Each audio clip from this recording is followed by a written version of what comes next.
O século XXI caminha em direção a uma escola onde o aluno seja ouvido e considerado. Uma escola para o aluno dirigida para o seu desenvolvimento, tendo como alvo a vida em todas as suas dimensões. Uma escola que não se acovarda diante das perguntas mais difíceis, como a morte, o tempo, a dor, a violência, a discriminação social, racial, religiosa, mas que construa espaços onde estas questões sejam discutidas, pensadas, enfim, uma escola viva, alegre, corajosa, sempre abertas a novas questões. Eu sou Lia Leite e esse é o Ensino ao Ar.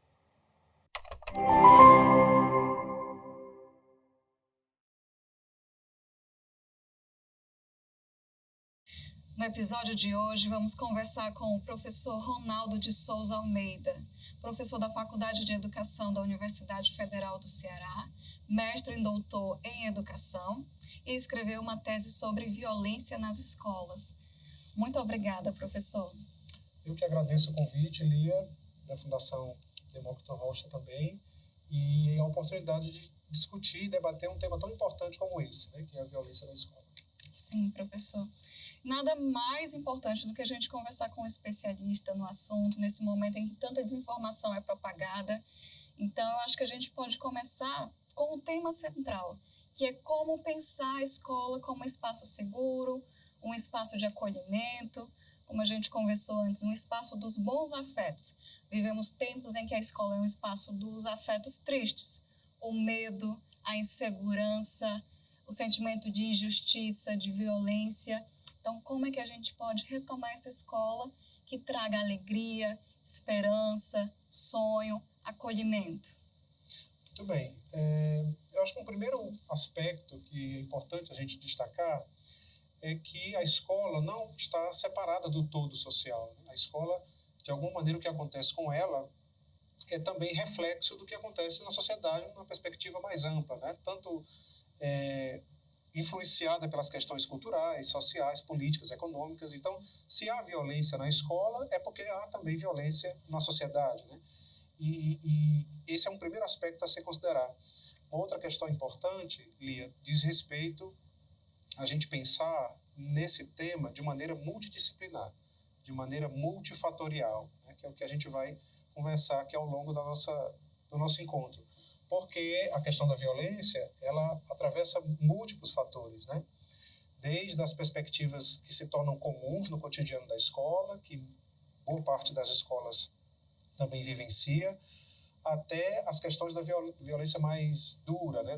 Da violência mais noticiada, né? Ultimamente nos meios de comunicação, que é essa violência mais traumática, né? Que acarreta em assassinatos, enfim, cometidos às vezes pelos próprios estudantes também dessa escola. Então, é algo a se pensar de maneira multifatorial e multidimensional. Sim, sim, claro. A gente tem que pensar que esse momento é um momento de acolhimento dos estudantes. Acho que os pais estão muito preocupados com o que fazer com os estudantes. É o que a gente mais tem pensado. Mas pensar no acolhimento também dos professores, né, que estão passando por várias situações. Os professores também são vulneráveis, passam em todo o país, né, por situações de precarização, a violência social como um todo, um cenário social pós-pandêmico. Então, como é que a gente pode pensar essa violência da perspectiva do professor? Sim, não temos dúvida de que estar na sala de aula hoje, né, eu costumo dizer para os estudantes por onde eu passo, que estar na sala de aula é para os fortes, né? Exatamente por essas demandas que a gente tem enfrentado cada vez mais, né, no espaço escolar. É importante ressaltar a importância de uma formação, né, também para o professor. A gente sabe que, de uma maneira geral, há uma lacuna na formação para lidar com essas questões, né, de adoecimento psíquico, de questões envolvendo, né, a delinquência juvenil. Nem sempre a gente tem oportunidade de debater com mais propriedade na formação inicial esse tema, né? E isso, de alguma maneira, também repercute no trabalho dos professores, né? Que também já estão assoberbados, muitas vezes, com uma carga horária de trabalho mais ampla, às vezes sem apoio, sem estrutura. Tudo isso é muito concorre muito, né, para um adoecimento do professor e a existência dessas angústias também em relação ao seu trabalho pedagógico. E aí, de novo, é importante que a escola como um todo, né, e aí todos os segmentos escolares, as redes de ensino também, estejam atentas a essa dimensão da formação do professor, né, a própria universidade também, nos cursos de licenciatura, passe a introduzir no seu currículo formativo essa discussão relativa às relações humanas, a questão da afetividade com mais força, a questão da delinquência juvenil, o trato pedagógico que se dá a essas questões, né? Talvez dessa maneira a gente consiga minimizar um pouco mais os impactos do trabalho do professor e nesse adoecimento também que acomete a todos os segmentos escolares, né? E a ação deve ser coletiva no trato dessas questões, né? Perfeito, professor. É muito importante isso que o senhor está tratando aqui, esse trabalho coletivo, esse trabalho comunitário. E, bem, o senhor investigou, né, todo esse viés da violência nas escolas. O senhor poderia falar um pouco mais sobre quais são os casos mais comuns de violência dentro da escola?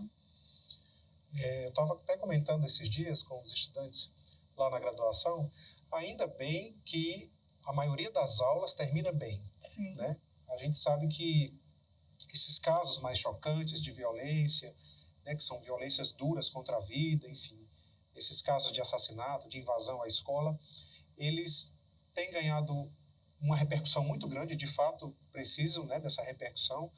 É natural que seja assim, que haja esse clamor, né, por justiça e por ações que possam promover esse enfrentamento, mas de uma maneira geral, a gente pode dizer que as questões relacionadas à violência na escola, elas estão muito ligadas ali à dificuldade de lidar com as diferenças, né? A questão do bullying, por exemplo, que é um debate que ganha muita força, né, na virada do século, a partir da década de 1990 para cá, e aí com a efervescência também das plataformas digitais, das redes sociais, o debate do bullying ganha outra dimensão, que é a perspectiva do cyberbullying, né, que é mais complicado ainda de conter e de monitorar e de acompanhar.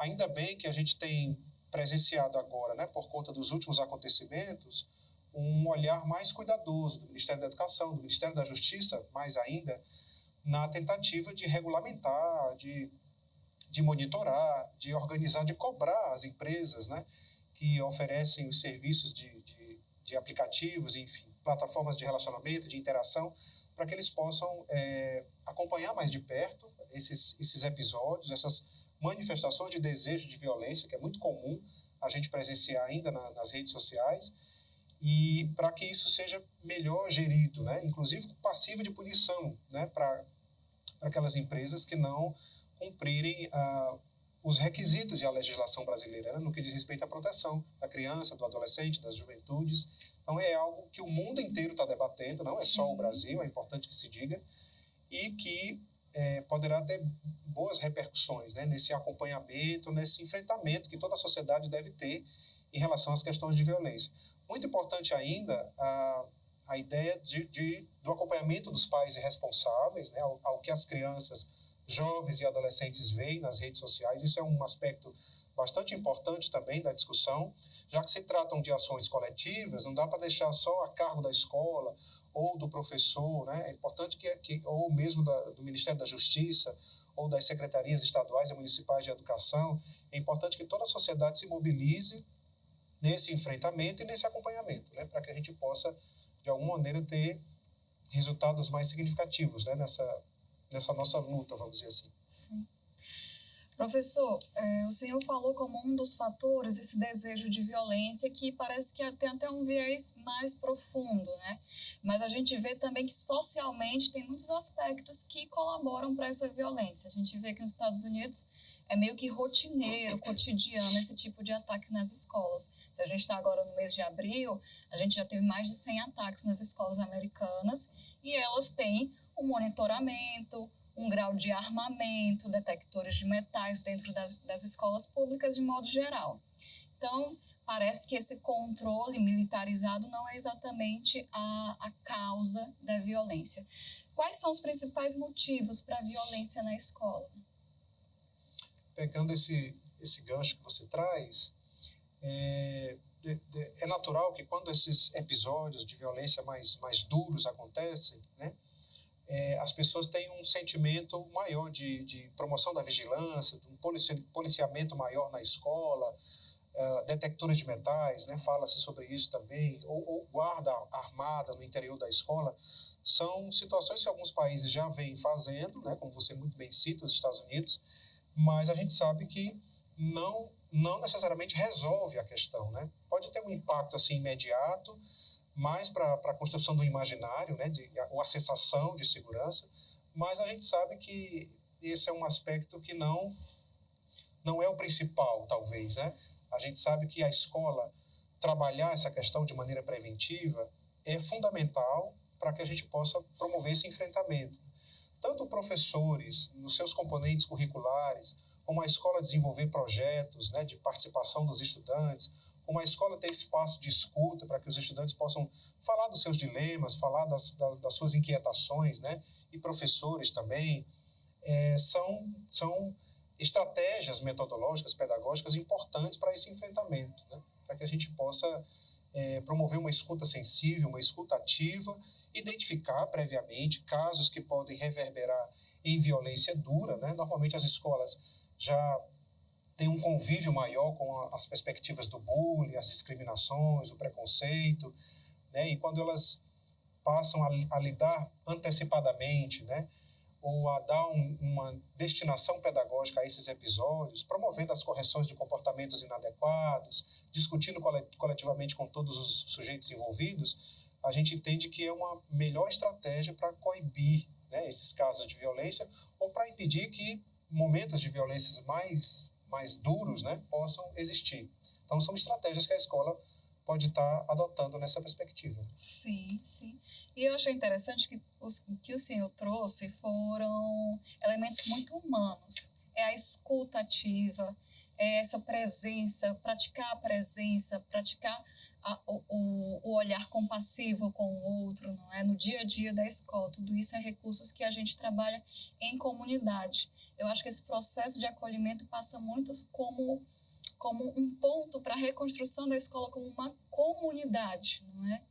Não propriamente como um negócio, mas um espaço coletivo que constitui as pessoas que estão lá dentro, todas as pessoas que estão lá dentro. Então, eu acho que esse é um ponto também que passa pelo modo como vamos conduzir as estratégias para tratar a questão da violência, a condução da questão da violência dentro da escola. Qual é a sua perspectiva para esse trato? Qual o caminho, sabe? Sem dúvida, Lia. A gente entende cada vez mais que a escola é espaço dos múltiplos, né? Sim. É espaço da diferença, da diversidade. A escola, por exemplo, na sala de aula você encontra uma diversidade gigantesca de sujeitos e suas histórias, né? Meninos de famílias ordenadas e famílias desordenadas, meninos com uma velocidade maior de aprendizagem, outros com uma velocidade ou um tempo de aprendizagem, né, diferente. A gente vê meninos de formação mais religiosa, outros nem tanto. A gente vê estudantes que manifestam, né, posições políticas ou mesmo compreensões de gênero diferente, de sexualidade também diferente das convencionais, né? Então, a escola é o encontro dos diferentes. Se a gente pensar bem, a escola nunca foi espaço dos iguais e, nesse sentido, é importante que a gente possa fazer cada vez mais um debate plural sobre todos os temas importantes para a vida, né? Eu tenho dito lá para os estudantes da Faculdade de Educação que, ainda que falte o aprendizado, né, dos conteúdos técnicos, programáticos, curriculares, oficiais, não pode faltar afetividade, não pode faltar a discussão dos valores, não pode faltar elementos, né, que constituem uma sociedade democrática e processos que eles possam vivenciar isso, né?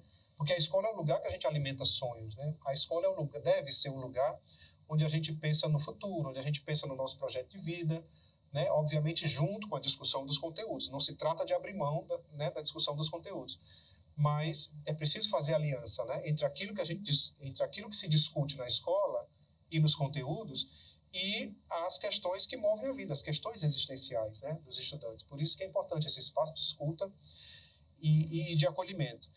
Um outro aspecto ainda que eu queria destacar diz respeito a esse enfrentamento, né? Porque, por exemplo, algumas escolas, eles colocam ou destinam esse olhar mais específico a alguns professores.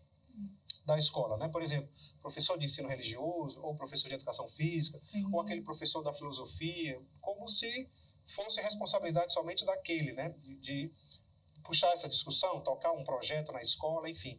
Mas a gente sabe cada vez mais que todos da escola devem se implicar, né? Desde o funcionário, grupo gestor, os professores de todas as áreas devem, de alguma maneira, participar desse debate e pautar esses temas nas suas salas de aula, né? Nos seus componentes curriculares, porque não é uma tarefa de apenas um ou dois professores, ou mesmo só do grupo gestor, né? E aí a gente pensa de novo naquela estratégia coletiva de todo mundo tratar desse tema, né? Pautar essa discussão que é tão necessária. Ah, sim, claro. Mais uma vez, é um movimento integrativo. Mas eu acho que está muito confuso nas mentes das pessoas. Eu acho até por esse momento que ainda é de transição entre o momento pré-pandêmico e pós-pandêmico, do que é o espaço da escola, o que é que distingue a escola dos outros espaços. Então, a gente vê que existem crianças que passam mais tempo na escola do que com seus familiares, passam mais tempo com seus colegas que com seus irmãos, porque a gente tem uma sociedade que está dentro de um novo modelo educacional, sobretudo aqui no Brasil, a gente está passando por muitas mudanças. Acho que era bom a gente refletir qual é o papel da escola nesse momento. O que é papel da escola? O que é papel dos pais? Né? Como é que a gente integra esses dois movimentos? Porque a gente vê que há uma sobrecarga, a escola ela é sobrecarregada com as expectativas que a sociedade tem dela. Então, eu acho que a gente precisa pensar também qual é o papel da escola nesse combate à violência. Isso mesmo, esse é outro tema bastante, né, denso, porque há muita transferência, de fato, inadequada de responsabilidade, né? Mas é como eu falei para você no começo, é importante que todos os segmentos escolares possam se implicar, né?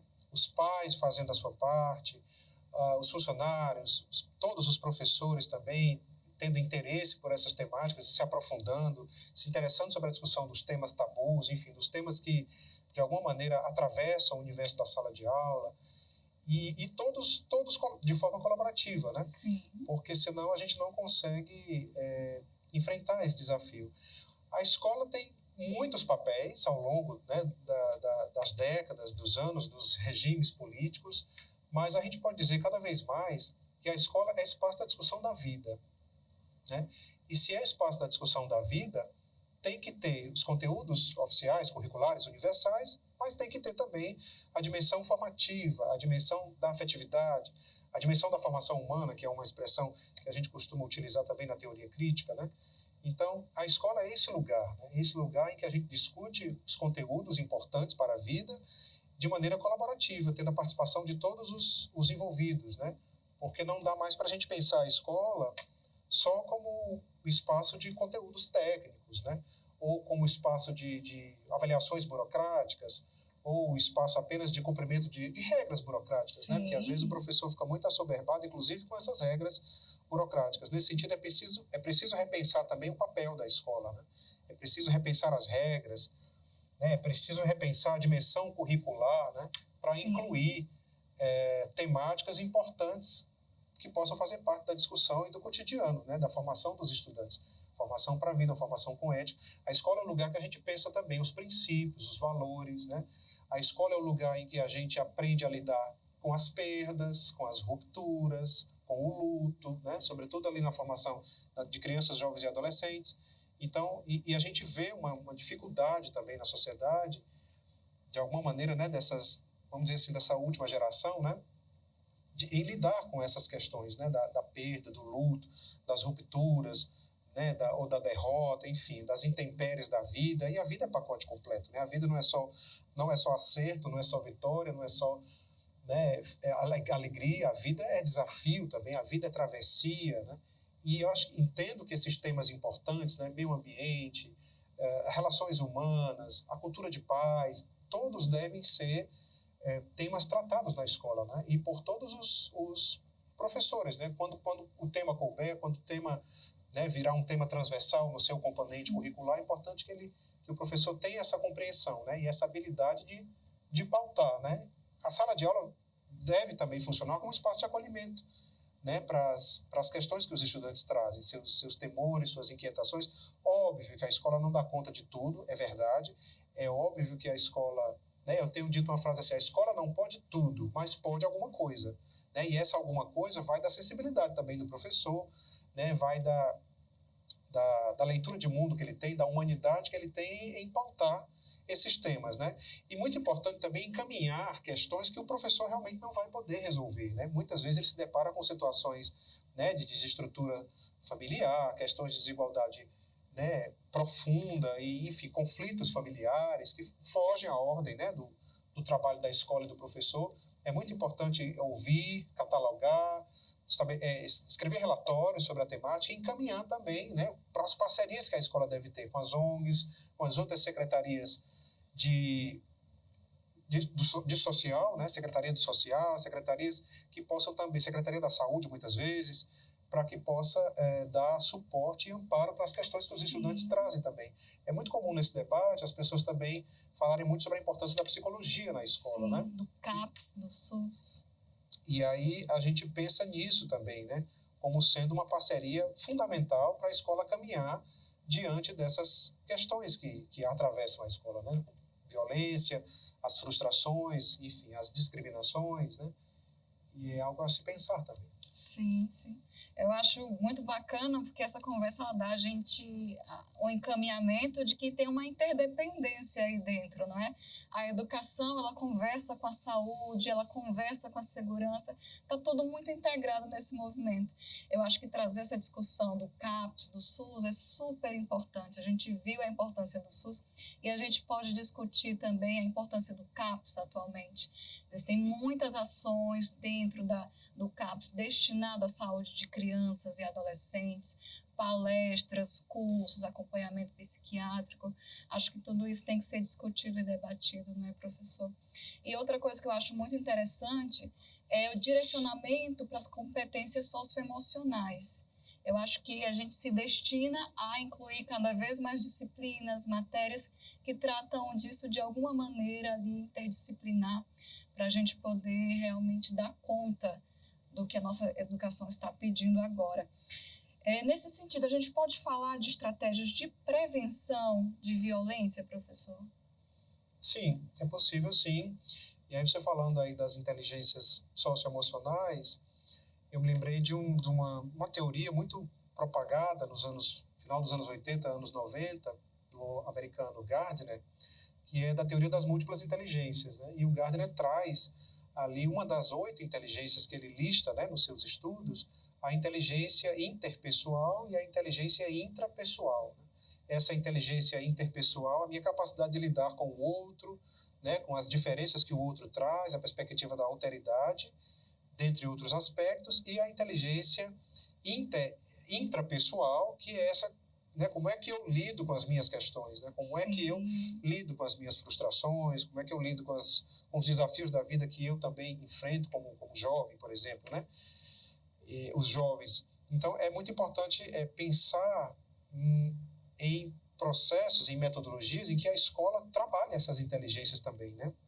Não de maneira separada, obviamente, mas num conjunto de atividades que ela possa desenvolver, né? Como rodas de conversa, como palestra, como projetos de pesquisa, como espaços de escuta, né? Em que os estudantes possam trazer suas questões e espaço de acolhimento, conselhos de classe, projetos em que os estudantes possam debater temas, né? De questões tabus antes que elas aconteçam, né? Que seria uma estratégia preventiva, né?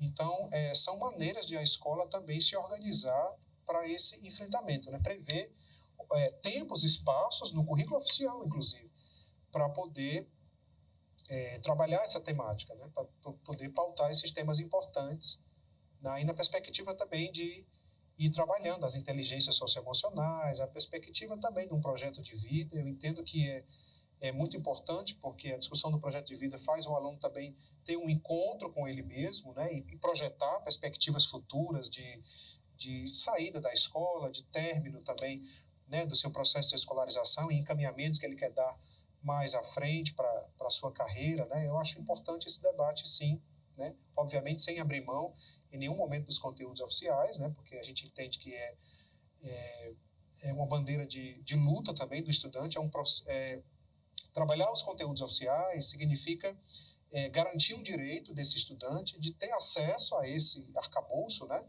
importante, e quando a escola faz isso bem, ela cumpre um papel revolucionário muito importante na vida do estudante, porque quando ele, né, traz essa compreensão dos conteúdos, domínio das competências, das habilidades, de alguma maneira esse estudante encontra o seu caminho na vida, né, apesar dos desafios, das intempéries. É possível, sim, que ele encontre seu caminho na vida a partir desse trabalho e possa superar processos de desigualdade, possa superar processos, né, de subalternização, enfim, históricos na vida de muitos de nós brasileiros. Sim, professor, isso é super importante.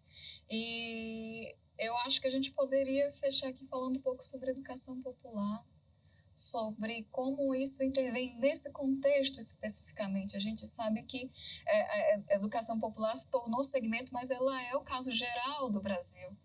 Então, a gente não pode fechar os olhos de que a gente tem diferenças sociais, desigualdades muito acentuadas, e que isso pode ser também a raiz desses grandes problemas de violência e de sofrimento para uma massa populacional, né? Sim. Eu entendo a educação popular muito ali a partir do legado, né, de Paulo Sim. Freire e outros estudiosos que se seguiram, como sendo uma concepção, né, uma concepção teórico-metodológica da educação, uma maneira de estar na sala de aula, uma maneira de estar no mundo também, né? E alguns desses princípios de uma educação popular diz respeito à perspectiva do diálogo, né, do professor ser capaz de estabelecer uma prática educativa dialógica, né, dialogada com os interesses das turmas, dos estudantes. Esse é um elemento importante. Quando o professor se permite ao diálogo, ele encontra uma série de elementos, tanto para munir o seu trabalho, como para pensar também questões que talvez os conteúdos não deem conta. Então, ele se organiza para pautar determinados assuntos a partir desse diagnóstico, né? A partir de um diagnóstico que ele pode fazer com os estudantes. A consideração da cultura é um outro elemento importante que caracteriza a educação popular. Considerar os saberes dos educandos, considerar as suas histórias de vida, né? Ter muito cuidado para não esvaziar os conteúdos de significado social, né? Porque para que serve a escola? A escola serve para a gente poder promover transformações na realidade, na minha vida, no meu entorno, na minha cidade, na minha comunidade, né? E é para isso que serve também a escola e o trabalho com os conteúdos, né? Então, um dos princípios da educação popular é esse também, não esvaziar os conteúdos de significado social, né? Por isso que a gente pode dizer que, e aí conforme Paulo Freire também, a educação ela é eminentemente política, no sentido de pensar o bem comum, de pensar, né, as trajetórias de vida, as transformações que a gente deseja, né, na sociedade, na comunidade, na escola. Eu acho que são elementos importantes para a gente pensar. E no que diz respeito à violência também, né? A gente pode dizer que todos os princípios de uma educação popular, freiriana, vamos dizer assim, podem ser e devem ser utilizados para esse enfrentamento também, né? É quando você considera o outro, quando você respeita as diferenças e considera a diversidade do outro, né? Quando você considera a cultura, quando você faz processos dialógicos, né, na construção do saber, quando você faz diagnóstico, quando você faz pesquisa participativa. Então, a gente pode dizer que são elementos de uma educação popular em que o estudante possa ter cada vez mais vez e voz no processo educativo, né, e não ficar só na mão do professor todo o processo. Sim, que incrível, porque a gente pode pensar a educação popular como um recurso para o enfrentamento à violência, né? Porque, você veja, um dos elementos que mais se propaga sobre esses ataques é a necessidade de visibilidade que essas pessoas têm. Então, a gente vê uma invisibilização de muitas vozes, de muitos estudantes, de muitos segmentos sociais, e isso, a opressão, esse silenciamento, essa repressão, ela vai se manifestando de maneira violenta. A gente pode pensar a educação popular como esse recurso de paz? Sim, inclusive a gente, e aí lembrando, né, desses episódios mais duros de violência que a gente tomou conhecimento, quando esses sujeitos vão fazer os seus depoimentos, eles dizem, a escola não olhou para mim, a escola não tratou das minhas questões, eu também fui vítima de violência na própria escola, e aí eu achei que eu tinha que resolver a minha maneira. Então, isso é muito comum a gente ver no depoimento, né, dos jovens que cometem essas violências mais duras contra a escola e contra os seus pares, né? E aí mais um motivo para a gente pensar que a escola deve atentar para essa discussão, né? Não há dúvida de que aí a educação popular como uma concepção, ela também ajuda, né, a gente, o educador, a pensar em estratégias para trazer esse tema, né, tocar nas questões que movem a vida, pautar esses dilemas, né, existenciais também dos jovens, né, enfim, dos adolescentes, para que a gente possa dar uma outra destinação a essas pulsões que se manifestam, né, na escola. Uma última observação também que eu queria fazer, Lia, diz respeito a que nos últimos anos, por exemplo, no Brasil, a gente viveu muito essa efervescência do discurso do ódio, né? Discursos de ódio. Sim. E foi muito comum ver pessoas influenciadas, né, por esse tipo de narrativa, querendo resolver as coisas, né, no grito, na força, na briga, ou mesmo, né, numa ideia de armamentismo da população, da sociedade, né?